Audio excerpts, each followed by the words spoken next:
साथियों, बॉलीवुड में जो कई सारे वैसे तो पॉपुलर डायरेक्टर हैं, लेकिन सुभाष घई जिन्होंने अपने करियर में कई ब्लॉकबस्टर मूवीज दी हैं, कई सारी मूवीज जिनमें खलनायक है, ताल है, परदेस है और एक और फिल्म जिसे आज हम आपके लिए लेकर आए हैं।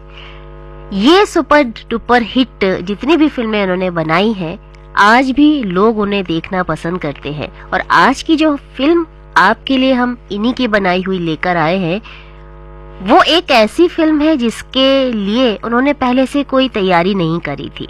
सुनकर शायद आश्चर्य हो रहा होगा, जी हाँ, बिना किसी स्क्रिप्ट के ही उन्होंने इस फिल्म को बनाने का सोचा।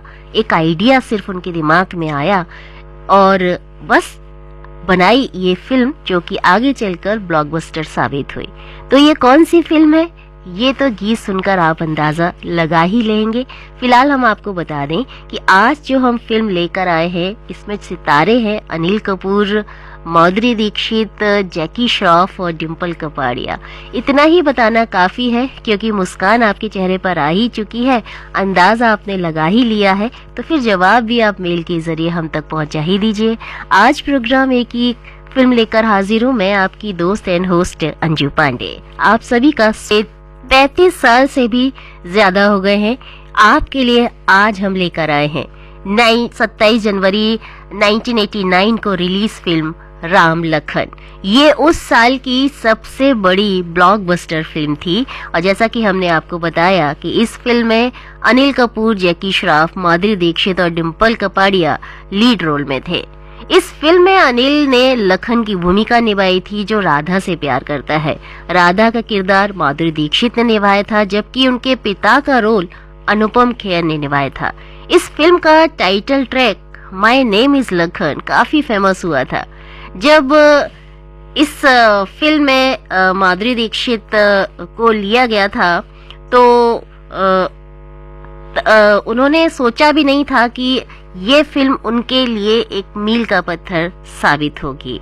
और जैसा कि हमने आपको बताया कि इस फिल्म में इसकी कोई स्क्रिप्ट नहीं लिखी गई थी। इस फिल्म की जो कहानी थी, उसका केवल एक ख्याल आया था और उसी ख्याल को लेकर इस फिल्म को बनाया गया था। तो इस खूबसूरत सी फिल्म राम लखन, जिसमें अनुपम खेर भी थे, परेश रावल भी थे और काफी मजेदार इनका परेश रावल जी का इसमें एक रोल था। प्रोड्यूस हमने बताया सुभाष घई ने किया था इस फिल्म को, और म्यूजिक दिया था आर.डी. बर्मन साहब ने। लेकिन बाद के जो 2 गाने थे, उनकी रिकॉर्डिंग के बाद लक्ष्मीकांत प्यारेलाल ने इसका म्यूजिक दिया था। तो आज फिल्म राम लखन और उसके खूबसूरत से गीत हम आप तक पहुंचा रहे हैं, जो एक कल्ट मूवी है, जिसे आज भी लोगों का बहुत सारा प्यार और सम्मान मिलता है। तो चलिए सुनते हैं इसी फिल्म से एक और खूबसूरत सा गीत। सुपर डुपर हिट गीत जो अभी आप सुन रहे थे, और हमने आपको बताया कि बिना किसी स्क्रिप्ट के फिल्म बनी थी राम लखन, और सोचा भी नहीं था सुभाष घई ने कि ये फिल्म इतनी ज्यादा पॉपुलर हो जाएगी। उनकी पिछली फिल्म मेरी जंग में, जिसमें जैकी श्रॉफ और अनिल कपूर लीड रोल में थे, तो उन्होंने उन दोनों से बात करी और दोनों ही शूटिंग के लिए तैयार हो गए। इसके अलावा माधुरी दीक्षित ने सुभाष घई के प्रोडक्शन हाउस में 3 फिल्में का जो कॉन्ट्रैक्ट था वो साइन किया हुआ था। तो इस तरीके से जैकी श्रॉफ, अनिल कपूर और माधुरी दीक्षित, इन तीनों को लेकर उन्होंने फिल्म शुरू करी। लेकिन कुछ प्रोड्यूसर्स थे जो कि जब उन्होंने देखा कि पिछली कुछ फिल्में फ्लॉप हुई हैं अनिल कपूर और जैकी श्रॉफ की, तो उन्होंने इस फिल्म से अपने हाथ खींच लिए। लेकिन सुभाष घई भी कहाँ मानने वाले थे, वो अड़ गए कि बनाएंगे तो जरूर बनाएंगे फिल्म राम लखन। और जब उन्होंने ये फिल्म बनाई तो सुपरहिट फिल्म साबित हुई। इसका जो गीत अभी आप सुन रहे थे 1 2 का 4 और तेरा नाम लिया, जो हमने पहले सुनाया था, ये दोनों ही बहुत पॉपुलर हुए थे और आज भी लोगों की हिट लिस्ट में शामिल हैं। फिल्म राम लखन सिर्फ पर्दे पर ही भाइयों की कहानी नहीं थी, बल्कि इसके बनने के पीछे भी कई दिलचस्प पहलू थे, जो शायद हर किसी को नहीं पता है।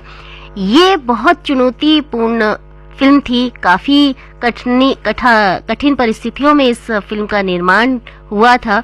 सिर्फ 15 दिन में टुकड़ों में इसकी कहानी लिखी गई थी और जब शूटिंग शुरू हुई तो उस वक्त इतना वक्त नहीं था कि नए सितारों के पास जाएं, उनकी डेट्स लें और वो इस फिल्म में काम करें। तो इसलिए सुभाष घई ने ये जो 3 कलाकार थे इन्हीं को लेकर फिल्म बनाना शुरू किया, जिसमें उन्होंने डिम्पल कपाड़िया को भी शामिल करा। कई सारे चैलेंजेस भी आए लेकिन उन्होंने पीछे मुड़कर नहीं देखा और उनकी जो जीत थी उस पर वो अड़िग रहे और इसके बाद नतीजा ये हुआ कि Ram Lakhan film super duper hit हुई। हालांकि मुंबई, ओवरसीज, दिल्ली, यूपी, बंगाल के जो डिस्ट्रीब्यूटर्स थे उन्होंने फिल्म से हाथ खींच लिए थे और सुभाष घई को फिल्म पूरी होने के बाद ही बेचनी पड़ी। सुभाष घई ने अपनी टीम पर उनको पूरा भरोसा था और तमाम शुरुआती मुश्किलों और डिस्ट्रीब्यूटर्स के इनकार के बावजूद उन्होंने ये जोखिम उठाया और वो कर दिखाया जिसकी कल्पना शायद लोगों ने कोई थाली खाली राष्ट्र होगा और शक्तिशाली। 80 करोड़ से ज्यादा लोगों को मुफ्त राशन सुनिश्चित किया। प्रधानमंत्री गरीब कल्याण अन्न योजना, मुफ्त राशन खुशहाल जीवन। अब आपको सुनाते हैं एक किस्सा, बहुत मजेदार किस्सा है। दरअसल एक गलत फहमी की वजह से इस फिल्म में गुलशन ग्रोवर और अनिल कपूर के बीच काफी मनमुटाव हो गया था। बाद में जो हालात थे वो सुधर गए, उनके बीच में जो गलत फहमी थी वो दूर हो गई थी। हुआ ये था कि फिल्म में काम करने के दौरान अनिल कपूर और गुलशन ग्रोवर के बीच में एक सीन था। उस सीन में एक फाइटिंग सीन था जिसमें अनिल कपूर को गुलशन ग्रोवर को एक मुक्का मारना था। इस फिल्म में केसरिया बिलायती नाम का जो खलनायक था उसका किरदार गुलशन ग्रोवर ने निभाया था। जब अनिल कपूर उसको मुक्का मारते हैं तो गलती से इतनी जोर से लगता है कि उनकी आंख पर वो लग जाता है और आंख में चोट आ जाती है। इस बात से गुलशन जी इतने नाराज हो गए थे और उन्होंने अनिल कपूर को जाकर खूब खरी खोटी सुनाई। तो अनिल कपूर भी चुप बैठने वाले नहीं थे, दोनों के बीच काफी झगड़ा हुआ और कई सालों तक उन्होंने एक दूसरे से बातचीत ही नहीं करी। बाद में अनिल कपूर के बड़े भाई बोनी ने दोनों के बीच पैचअप करवाया और फिर इन दोनों ने फिल्म लोफर में एक साथ काम किया। आपके ढेर सारे संदेश भी आ रहे हैं, उनको भी हम जल्दी ही शामिल करेंगे। फिलहाल सुनते हैं इसी फिल्म का एक और खूबसूरत सा गीत। सुदर्शन मुखी अनीता जी, सिमरन जी शांतिनगर सोनीपत से हैं। छत्तीसगढ़ पलारी से प्रकाश वर्मा, निखिल, प्रिंस, यशस्वी जी हैं। ब्रजेंद्र विश्वकर्मा, तारा, सोनाली, सोनम, आशीष जी हिंदुस्तान रेडियो मित्र, बन्ने बुजुर्ग, पलेरा, टीकमगढ़ से हैं। रिंगनी छत्तीसगढ़ से दिनेश वर्मा, करुणा वर्मा जी हमारे साथ हैं। गांव फरासी जिला हिसार से राजकुमार ढूंढी, प्रमोद कुमार ढूंढी जी जुड़े हुए हैं। अगला जो संदेश है वो शिवाजी चौक कटनी से आया है। अनिल ताम्रकर, अमर, दिलीप, संजय, अरुण, पवन और संजीव जी का। तो और भी कुछ संदेश हैं हमारे साथ जो जुड़े हुए हैं, उनको देख लेते हैं हम। एक संदेश ये हमारे पास पहुंचा है राम शरण विश्वकर्मा साहिल जी का, मंजू रंजना वंदना, ग्राम अमना, जिला हमीरपुर, बुंदेलखंड से।